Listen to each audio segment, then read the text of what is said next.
that's a great question. So, to be honest, my journey with Christ has certainly been a journey for quite some years, to where, like I'll say like most of us, but most of the people I know, we grew up in the church. We were, my mom kept us there every day, I felt like.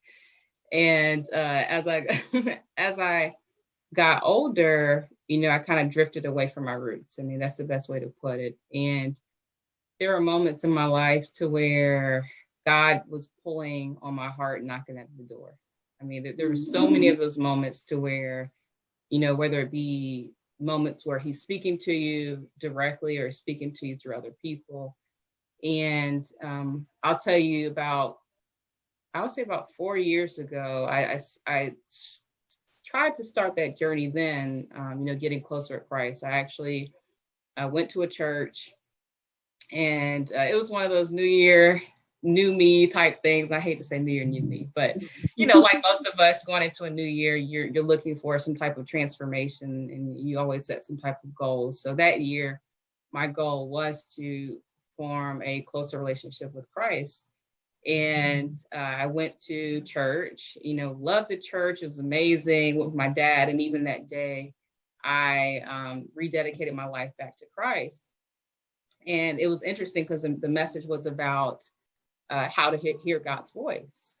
And so he was a church that was, in Raleigh, and he shared some really good messages around it. And again, a lot of this wasn't foreign to me, but it was nice to have a refresher and so forth. And so leaving that church, I felt full, I felt good. And then I just kind of went back to my normal life.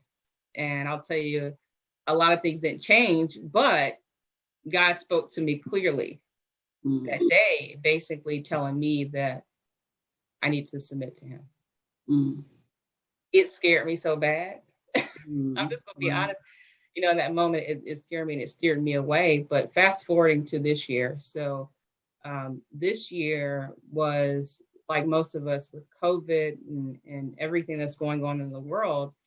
It was a year where I was forced to look at myself. When we had the stay-at-home order and everything else was closed off. There was no distractions.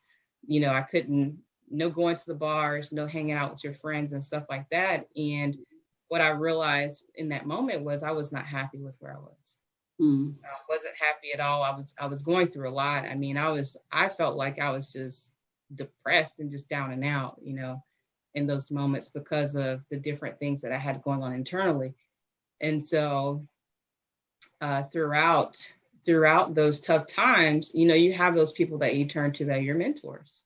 And fortunately, one of my mentors is my mom. I can turn to her, who's a devout Christian, also other friends, and they all kept saying the same thing, which I'm not gonna lie. At first, it was annoying. They say you need to give it to God, turn to God. I'm just looking down like, and I was getting so frustrated, but I finally made the decision of, what, I've been doing it my way for 33 years. It's not working. And so it's time that I give him a shot, let me see what he's all about. Yeah. And so that's how I got to where I am today.